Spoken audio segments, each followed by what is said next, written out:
Greater Than 0% is a 501c3 nonprofit that's on a mission to share stories of organizations from around the world that are changing lives. We have weekly episodes featuring amazing nonprofits and monthly episodes interviewing top business executives. You can find us at gtzp.org on your preferred streaming or social media platforms. Alrighty, so thanks everybody for tuning into this episode. Today we have Amy Van Polen, who's the CEO of Bridge Communities. Amy, thank you so much for your time this Wednesday. It's a pleasure. Thank you for having us here. Great. So usually we start by hearing what the mission is of the organization. So what is the mission of Bridge Communities? Absolutely.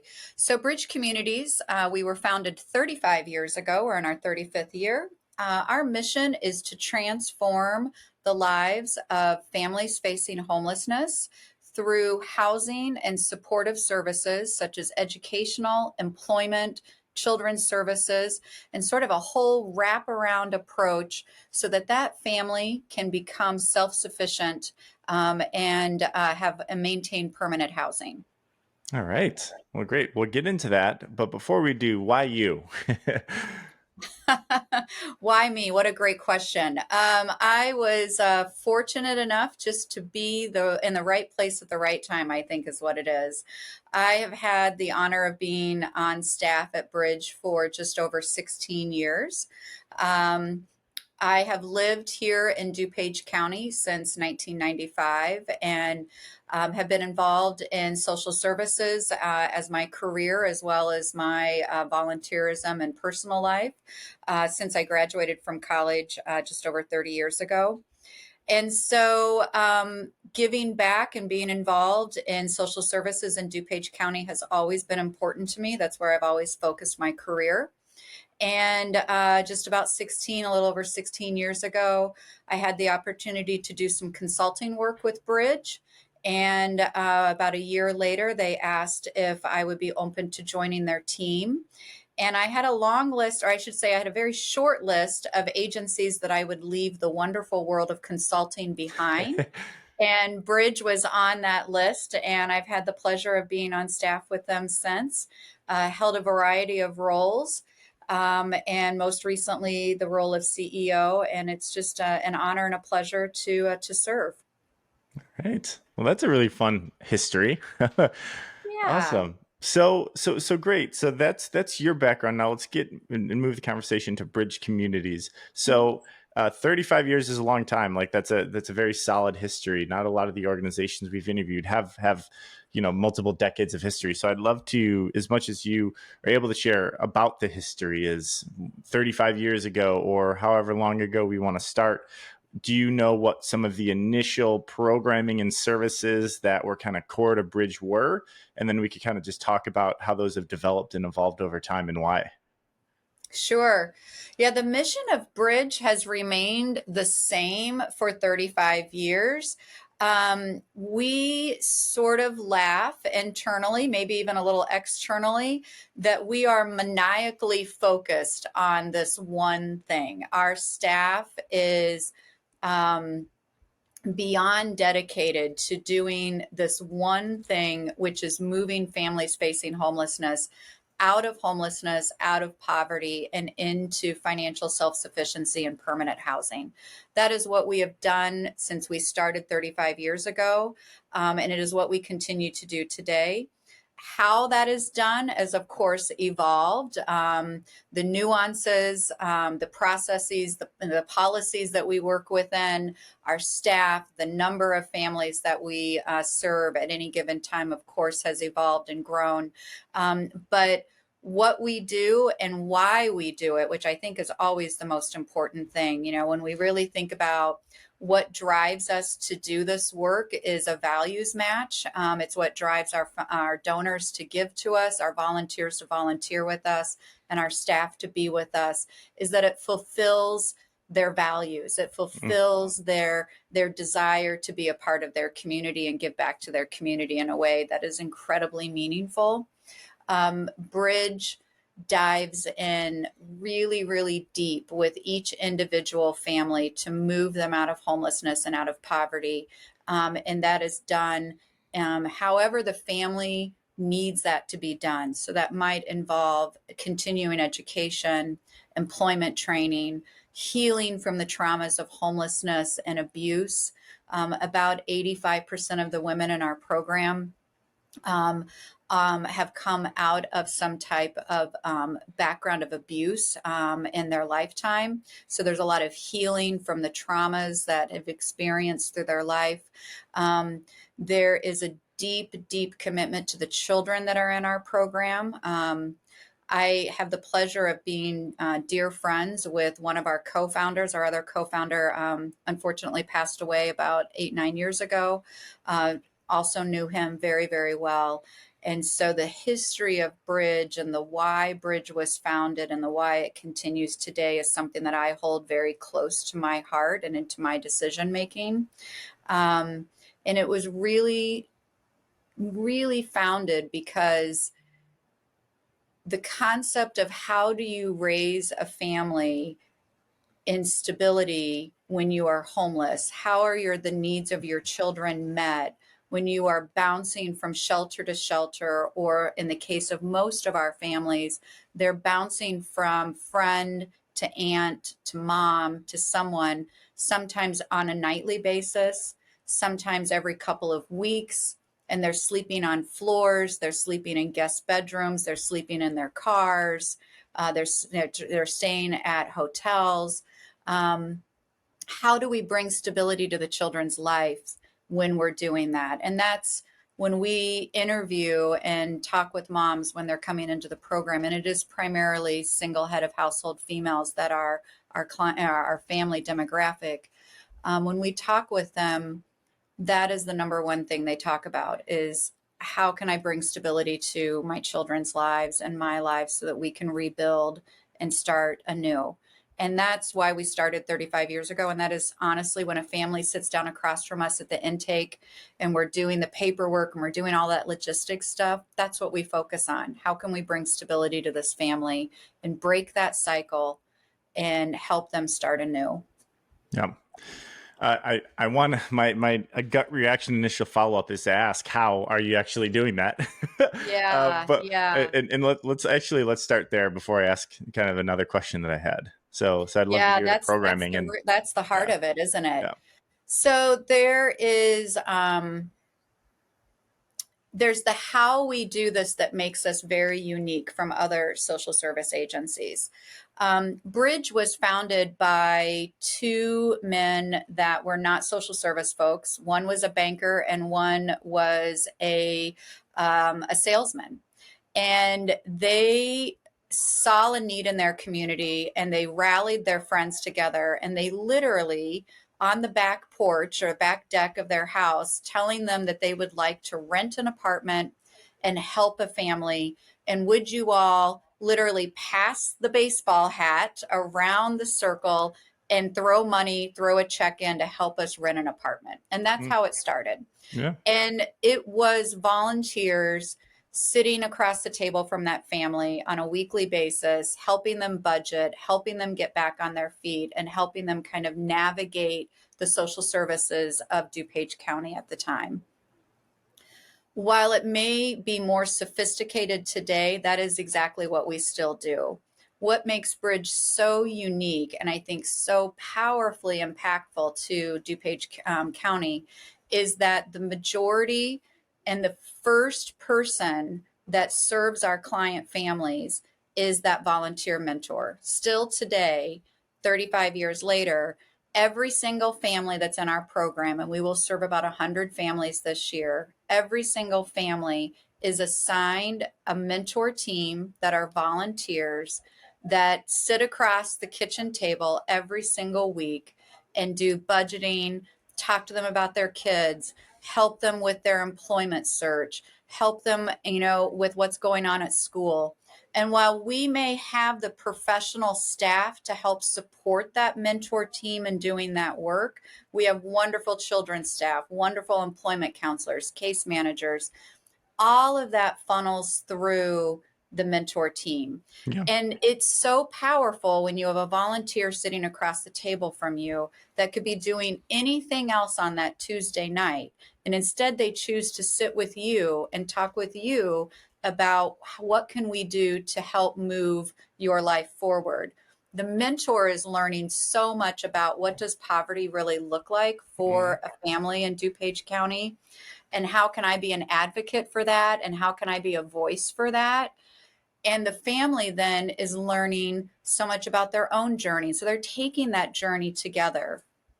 And that's so different than a fully staffed environment, and having, all of your services be through staff. So we have all of the professional services to support, and we support that directly with the family, but primarily that's through that mentor team. And I think that that's so magical. And it works when we do engagement surveys and we do outcome surveys. Our mentors say that they have come out of this a changed person. They have a better understanding. What does poverty, homelessness look like? They know how to act on that with their local and state and national reps. They know how to be that voice, and they often have more power than often our clients do in our systems and in our communities. And so I think that's so magical about our model. But then also when we talk with and we survey our clients and our families, they talk about this really beautiful relationship, this trusting relationship they have with their mentor, and how important that was to them to have that person believe in them as then they would move forward with their life. The client does all the work. There's no doubt about it. Right. But to have that team of people believe in you when you may not have ever had that before, transformative. I mean, simply transformative.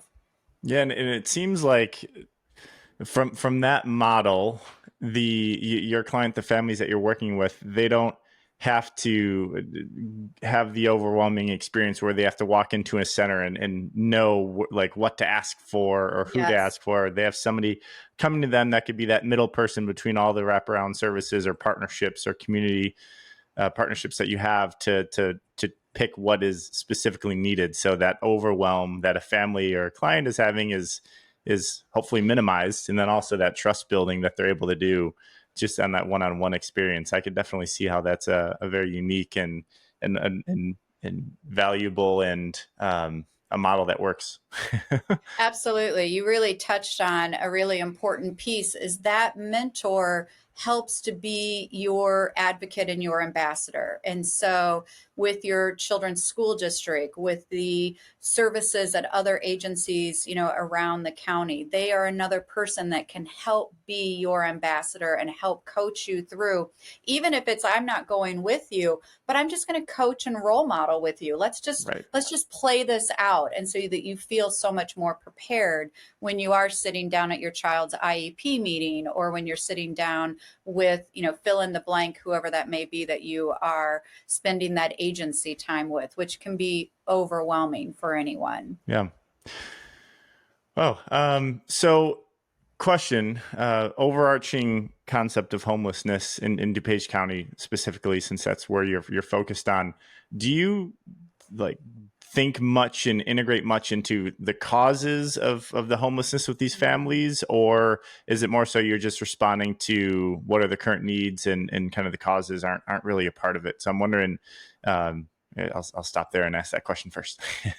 Absolutely. That's a terrific question. And we really believe deeply that we are too big of a player in DuPage County to not try to advocate for change in the causes, because that's the root. If we could have less families, we would be perfectly happy with that, to be honest with you.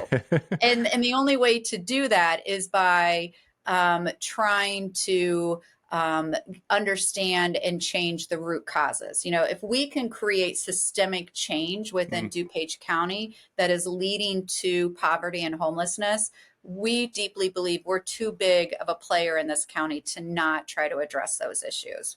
So that's a long answer to yes. Some of the ways that we try to do that, we are deeply involved in advocacy work to expand affordable housing in DuPage County. The primary cause for family homelessness is a lack of affordable housing. 92% of the families came into our program this past year working full time. So that we're not talking about folks that are not working. Most of our families come into our program working full time. Most families that are experiencing homelessness, and that's just not a representative of us, that's most families that are experiencing homelessness are working full time. They are not working living wage jobs. Right. And there is a disconnect between what they're getting paid and what the cost of housing is in this area. Then you multiply that with the cost of childcare, transportation cost, food cost, healthcare cost, all of those things are just outpacing where so many persons are working and the wage that they're making. Yeah. So a typical wage when a family comes into our program is between $12 and $13 an hour. I am not a math genius by any stretch of the imagination, but I can do enough back of the hand math to know that I cannot afford a 2-bedroom apartment, a little bit of childcare, food, and et cetera, on $13 an hour.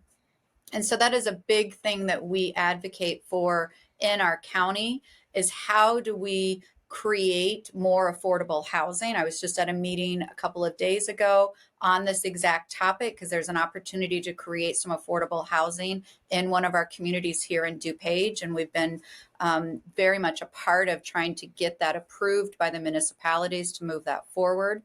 But then we also look at what is a living wage in this county and how can we try to create jobs and how can we be a part of a system that creates jobs that pay a living wage? How are we part of a system that advocates for tuition assistance and other things? We have a wonderful resource of College of DuPage right here in our community, which you can do 1-year certifications, 1-year degrees, 2-year degrees, 2+2 to get your 4-year degree and move yourself into that living wage, which is so powerful. And that's really what we try to do with our families. Our families are with us for about 2 to 2.5 years, living in an apartment that is owned by Bridge Communities. And we're paying their living expenses in terms of their rent and their utilities. So they have very small budgets that they need for expenses.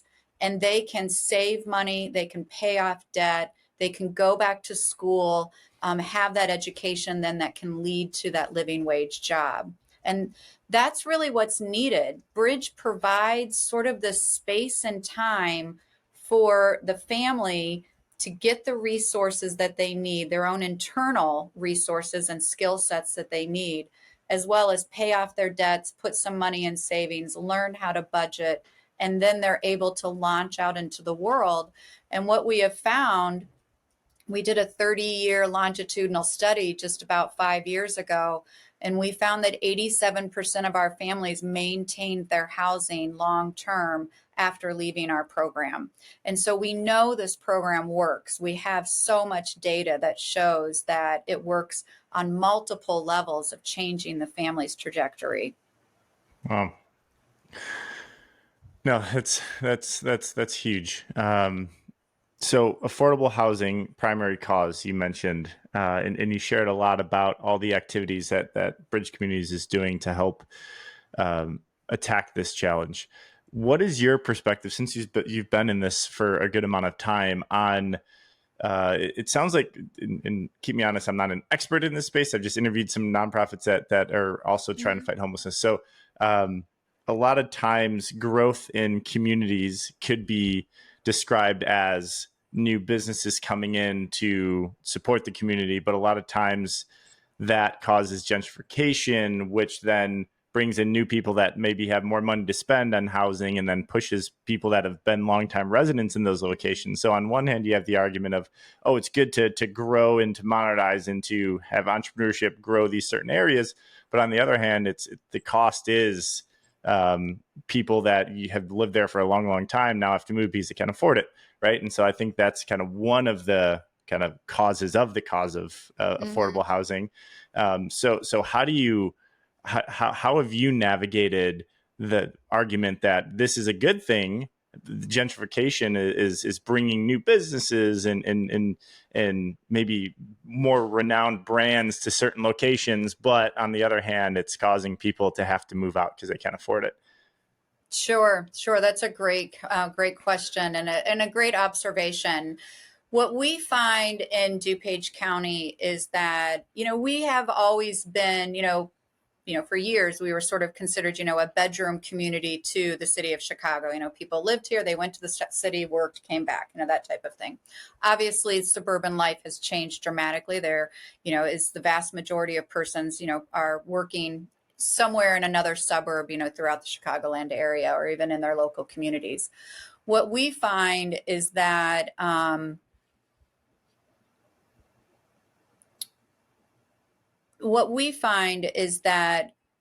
persons that are not able to afford to live in their local communities are often persons that we are asking to serve our communities in some way. That may be from a retail perspective, but it is also our teachers, our early childhood educators, our firefighters, our policemen. When we look at a salary for so many of these starting out young persons, we know that they can then not afford to live in many of the communities on their own in DuPage County. And to us, again, that's not a values match, and that doesn't make your community this wonderful, rich experience that we want our communities to be. That doesn't even count the persons that are coming in as first generation into our communities, or coming in as refugees, or coming in as other persons that may have higher needs, but create this beauty to our communities that we think is so incredibly valuable and creates a win for the economy once we're able to support that family into then being acclimated and coming into the community and ready to then work and be, again, a member of our community. So there's so much diversity and richness that comes from having a variety of housing stock, having housing stock that is an apartmental, condominium, townhome, home, starter home, and on its way up, having that diversity in your community. To your point, what we find is that apartments might be turned into condominiums, apartments or smaller homes may be torn down to do larger homes. And so you do have this squeezing of availability. Yeah. A most recent study that we found across the state was that for every 100 units that were available of affordable housing, there were 166 households that needed it. Jeez. So it is this game of duck, duck, goose, continually going on. And we find that when our families are leaving us, they're able to afford a rent to make sure they're not overly housing burdened, which, you don't want to be over a 30 to 40% rate of your income to avoid being housing burdened. Our families need to be in a rental income somewhere around $1,400 a month for a 2-bedroom apartment. And that can be very challenging to find here in DuPage County. We all see, apartment buildings being built where the 1-bedroom starts at $2,500, which I find fascinating, to be honest with you. I don't understand it. We have to, and this is the meeting that I was in the other day, was we have to be able to provide either through tax incentives, governmental programs, philanthropy partnerships with nonprofits. We have to be able to create incentives for developers to be able to afford to create affordable housing, because that's what it is. Developers aren't bad guys and women. They are running a business just like the rest of us, and it's expensive. It's expensive. So we have to be able to figure out ways of how can we make it affordable to be able to create this housing, to be able to keep this housing. There in stock. So that was a meeting that I was in the other day of like, what are some ways that we can create incentives that are motivating developers then to be in this world? Yeah. Wow. Sorry, I went on a tangent there, but it was a question that I had. All right, awesome. So Bridge Communities, currently you said that this year the plan is to serve 100 families. Was that correct? We'll be just right at just over 100 families. We served 95 families last year, and we have a projected growth of 7 to 10 families in this upcoming year. So we should be somewhere between 100 and 105 families. And is that data point due to Bridge Communities having additional volunteer team members to support more families, or is that a data point of there are more families now in need than last year, or is it both?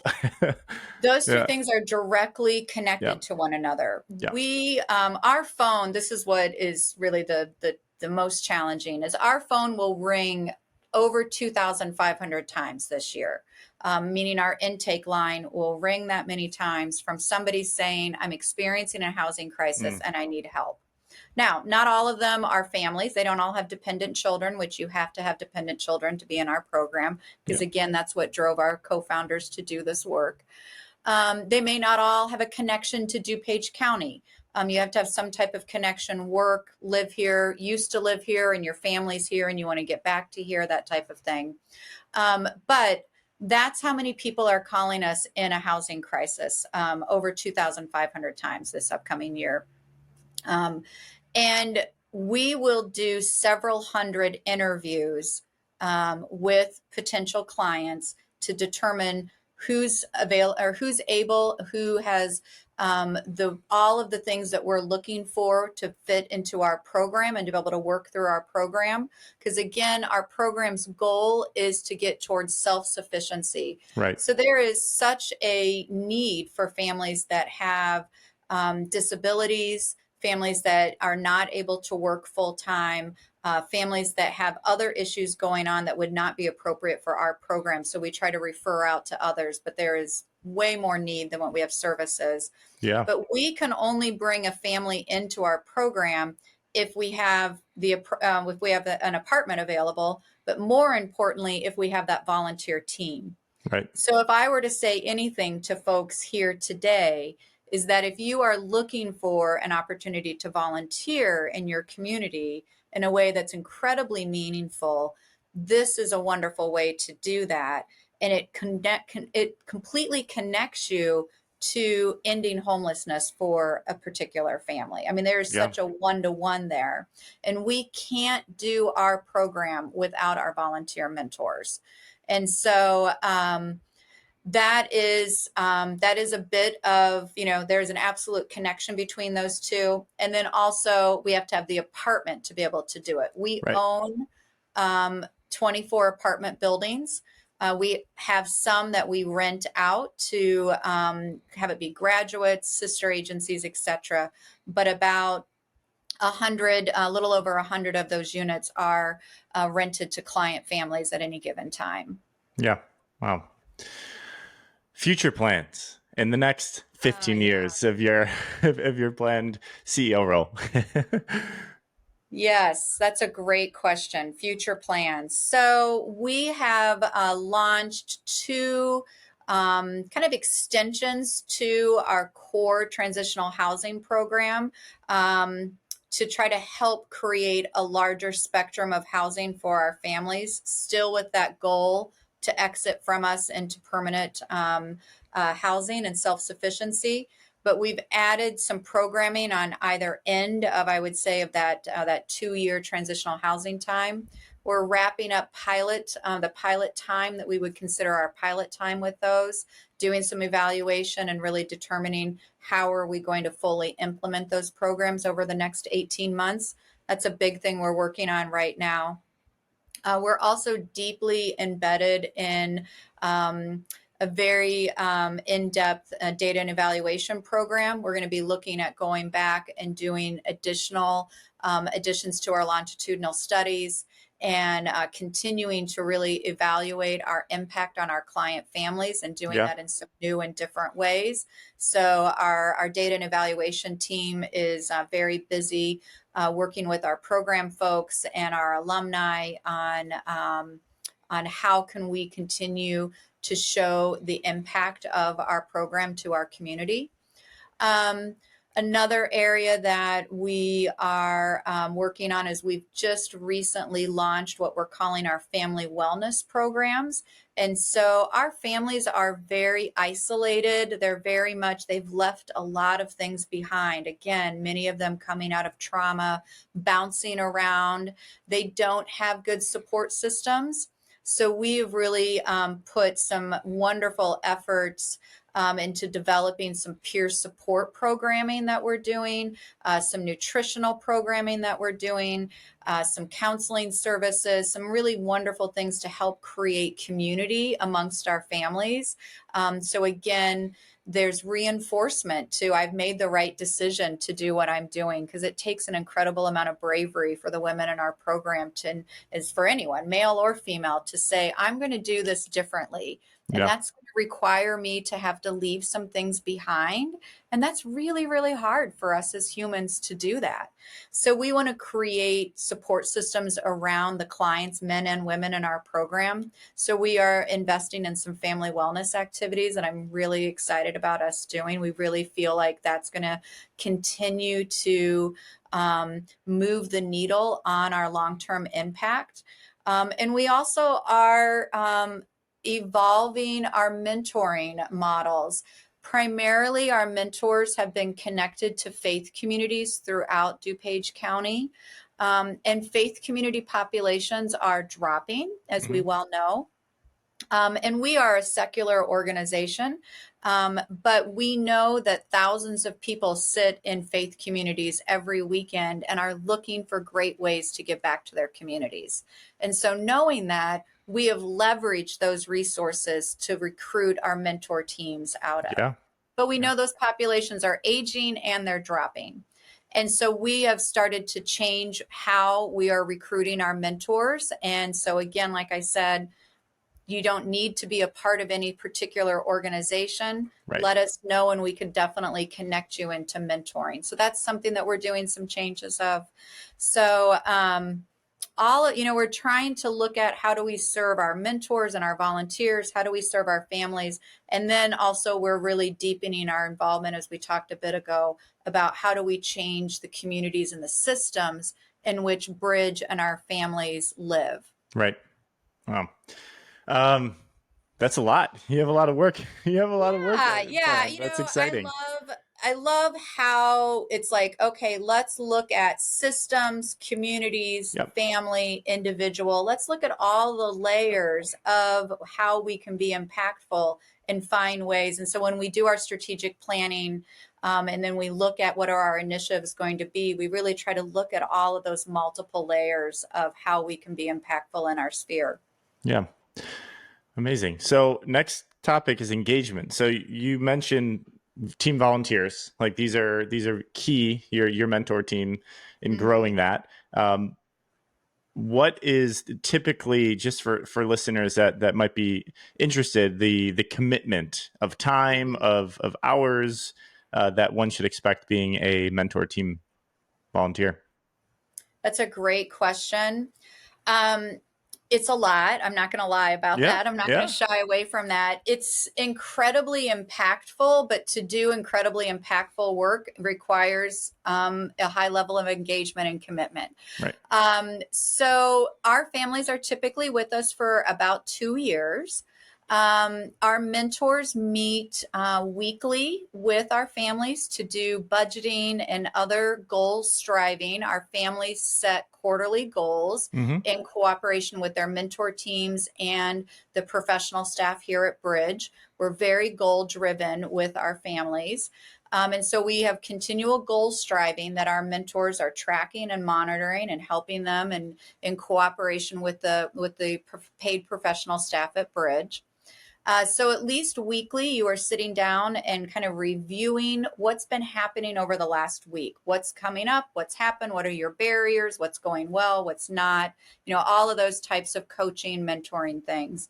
In between that time, there's probably going to be a couple of phone calls and a couple of emails. So over the course of the week, you might look at 2.5 hours of your week is spent doing this work for about two years. So you are really going to take this journey with this family, and it is going to, it's going to worm its way into your heart and into your brain. It's going to be something that's on your mind, but it's going to be incredibly meaningful if you choose to do it. Yeah. But there are other volunteer opportunities that you can tutor.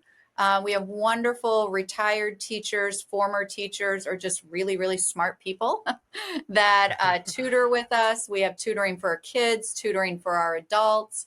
Because again, a lot of our families, the adults, are back in school, so they might need help with a chemistry class or an accounting class or a math or something like that.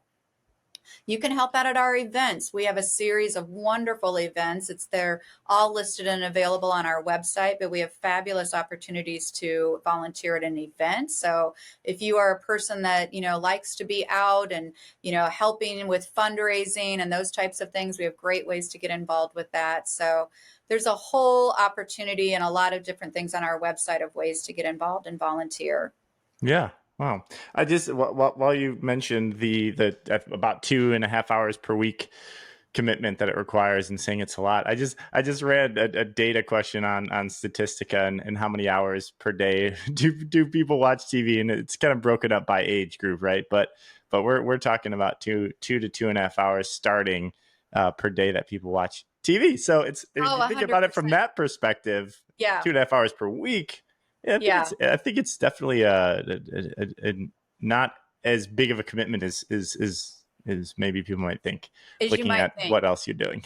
And the scary thing is, I think if you ran that same stat as how much we're on our phone. Yeah, I don't want to run that. I get my weekly notification of how much I'm on my phone every week or every day. And I think to myself, I have a full-time job and I don't think of myself as a person on my phone a lot. And it's scary, the number of hours that it states that I'm on my phone a day. So, just like everything else in life, if it's important to you, you will find a place to put it. And I am here to say to people, it's really, really a wonderful way to feel like you're giving back to your community.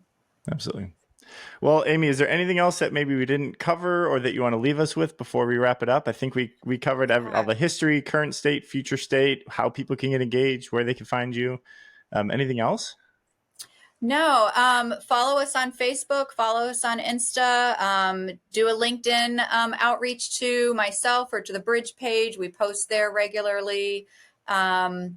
We have a wonderful golf outing event coming up at the end of August. It's at Cog Hill, so it's going to be just tons of fun and a beautiful place to golf. So if you're a golfer, join us there that day. Again, that's on our website, which is just bridgecommunities.org. And I super appreciate you connecting with us and asking me to come on and share Bridge and share what we're all about. I really do appreciate that very, very much. Yeah, we're thank you for your time as well, and we're honored to share the amazing work that you and the organization are doing. So thank you so much. It's my pleasure. My pleasure. Thanks for listening to Greater Than 0%. To find more episodes or to have your organization featured on the podcast, you can find us at gtzp.org on your preferred streaming or social media platforms. Find your cause with Greater Than 0%.